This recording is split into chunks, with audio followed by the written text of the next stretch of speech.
بسم اللہ الرحمن الرحیم۔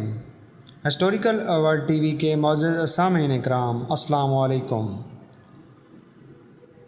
قیامت کے بارے میں جب بھی ذکر آتا ہے تو انسان کے دماغ میں مختلف قسم کی سوچیں جنم لیتی ہیں۔ آج میں آپ کو قیامت کی کچھ ایسی علامات کے بارے میں بتاؤں گا جس کا واضح ذکر قرآن اور حدیث میں آیا ہے۔ اس سے پہلے اگر آپ ہمارے چینل پر نیو ہیں تو پلیز اس چینل کو سبسکرائب کر لیں اور ساتھ میں دیے گئے بیل آئیکن کو بھی دبا دیں تاکہ آنے والی ویڈیو کی نوٹیفیکیشن آپ کو ملتی رہیں۔ اس ویڈیو میں آپ کو علامات قیامت کے بارے میں آگاہ کروں گا۔ علامات قیامت کے بارے میں آج ہم اس ویڈیو میں تفصیل سے جائزہ لیں گے۔ قیامت کیا ہے؟ یہ وہ ایک ایسا سوال ہے جو ہر انسان کے دماغ میں پیدا ہوتا ہے۔ اس کا جواب یوں آیا ہے، قیامت سور اسرافیل کی اس خوفناک چیخ کا نام ہے جس سے پوری کائنات میں زلزلے آ جائیں گے۔ اس ہماگیر زلزلے کے ابتدائی جھٹکوں سے ہی دہشت زدہ ہو کر دودھ پلانے والی مائیں اپنے بچوں کو بھول جائیں گی۔ حاملہ عورتوں کے حمل ساکت ہو جائیں گے اور آہستہ آہستہ پوری کائنات موت کی آغوش میں چلی جائے گی۔ قیامت کے بہت سے معنی ہیں مگر اس عظیم دن کے بارے میں کوئی نہیں جانتا کہ یہ کب آئے گی۔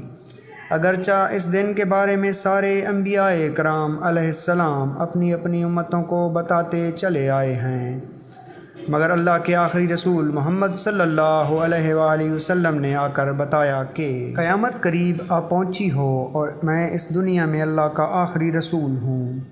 قرآن کریم میں ارشاد ہے قیامت کے بارے میں، بے شک قیامت کی خبر اللہ ہی کو ہے۔ یہ لوگ آپ سے قیامت کے متعلق پوچھتے ہیں کہ اس کا وقوع کب ہوگا، تو اس سے بیان کرنے سے آپ کا کیا تعلق؟ اس کا مدار صرف اللہ کے پاس ہی ہے۔ قرآن پاک میں اللہ تعالیٰ نے جگہ جگہ قیامت کے بارے میں فرمایا، وہ جڑکھڑانے والی کیا ہے، وہ کھڑکھڑانے والی اور تو کیا سمجھا؟ کیا ہے وہ کھڑکھڑانے والی جس دن لوگ ہوں گے بکھرے ہوئے پتنگوں کی طرح اور پہاڑ جیسے روئی دھنی ہو۔ قیامت سے مراد ایسی سخت آواز ہے جس سے کان بہرے ہو جائیں گے۔ ہر طرف نفس نفسی کا عالم ہوگا، ہر کسی کو اپنی اپنی فکر پڑی ہوگی۔ احباب و اقارب ایک دوسرے کو نہ پوچھیں گے بلکہ ان کا خیال ہوگا کہ کوئی میری نیکیاں ہی نہ مانگ لے، اپنے حقوق کا مطالبہ نہ کرے، وہ ایک دوسرے سے بھاگیں گے۔ یوں تو قیامت کے بارے میں صرف اللہ تعالیٰ ہی بہتر جانتے ہیں، لیکن علامات قیامت کے بارے میں تمام انبیاء کرام علیہ السلام نے اپنی اپنی امتوں کو بتا دیا ہے، لیکن حضور کریم صلی اللہ علیہ وآلہ وسلم نے علامات قیامت کی تفصیل سب سے زیادہ بتائی ہیں۔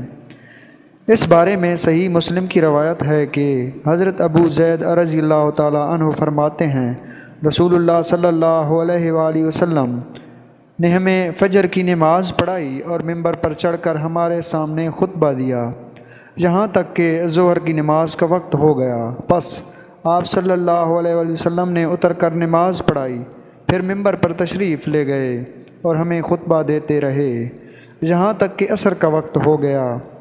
آپ صلی اللہ علیہ وآلہ وسلم نے اتر کر نماز پڑھائی اور پھر ممبر پر تشریف لے گئے اور ہمیں خطبہ دیتے رہے یہاں تک کہ آفتاب غروب ہو گیا۔ پس آپ صلی اللہ علیہ وآلہ وسلم نے ان واقعات کی خبر دی جو ہو چکے اور جو آئندہ ہونے والے۔ پس ہم میں سے جس کا حافظہ زیادہ قوی تھا وہی ان واقعات کو زیادہ جاننے والا ہے۔ علامات قیامت کا جائزہ لیا جائے تو معلوم ہوتا ہے کہ بعض واقعات کی تفصیل میں چھوٹی چھوٹی چیزوں کی نشاندہی کی گئی ہے، جیسے دجال کا فتنہ، حضرت عیسیٰ علیہ السلام کا حلیہ مبارک وغیرہ شامل تفصیل ہیں، اور ان کے مطالعے سے پتہ چلتا ہے کہ قاری واقعات کی کڑیاں ملا کر زمانہ قیامت کے بارے میں جان سکے گا۔ مگر ایسا نہیں، کیونکہ بہت سی علامتوں میں ترتیب کا ادارک نہیں ہوتا۔ کہ کون سا واقعہ پہلے اور کون سا بعد میں ہوگا، ان واقعات کے درمیان کتنے زمانے کا فاصلہ ہوگا۔ آپ صلی اللہ علیہ وآلہ وسلم کا کام قیامت کی خبر سنا کر لوگوں کو ڈرا دینا ہے۔ آپ جس کے دل میں اپنے انجام کی فکر سے کچھ خوف ہوگا تو وہ سن کر ڈرے گا اور ڈر کی تیاری کرے گا۔ گویا کہ آپ صلی اللہ علیہ وآلہ وسلم کا ڈرانا نتیجہ کے اعتبار سے صرف انہی لوگوں کے حق میں ہوا ہے جو اس سے نفع اٹھانے کی ہمت رکھتے ہیں، ورنہ نااہل لوگوں کی انجام سے غافل ہو کر دن میں فضول بحثوں میں پڑے رہتے ہیں کہ قیامت کس تاریخ، کس دن اور کس سن میں آئے گی۔ قرآن کریم فرقان حمید میں آتا ہے، یہ لوگ آپ صلی اللہ علیہ وآلہ وسلم سے قیامت کے بارے میں پوچھتے ہیں کہ وہ کب آئے گی یا کب واقعہ ہوگی، تو آپ صلی اللہ علیہ وآلہ وسلم فرما دیں کہ اس کا علم میرے رب کے پاس ہے، اس کے کچھ وقت پر اس کو اللہ تعالیٰ کے سوا کوئی اور ظاہر نہ کرے گا، وہ آسمانوں اور زمینوں پر بڑا بھاری حادثہ ہوگا، وہ تم پر محض اچانک آ پڑے گی۔ ان تمام واقعات سے ثابت ہوتا ہے کہ قیامت کا ذکر احادیث مبارکہ میں واضح ہے۔ اگر آپ کو ہماری ویڈیو اچھی لگی ہو تو پلیز لائک کریں اور آگے شیئر کریں۔ رکھیے گا اپنا بہت سارا خیال۔ ملتے ہیں انشاءاللہ اگلی نیو ویڈیو میں۔ اللہ حافظ و ناصر۔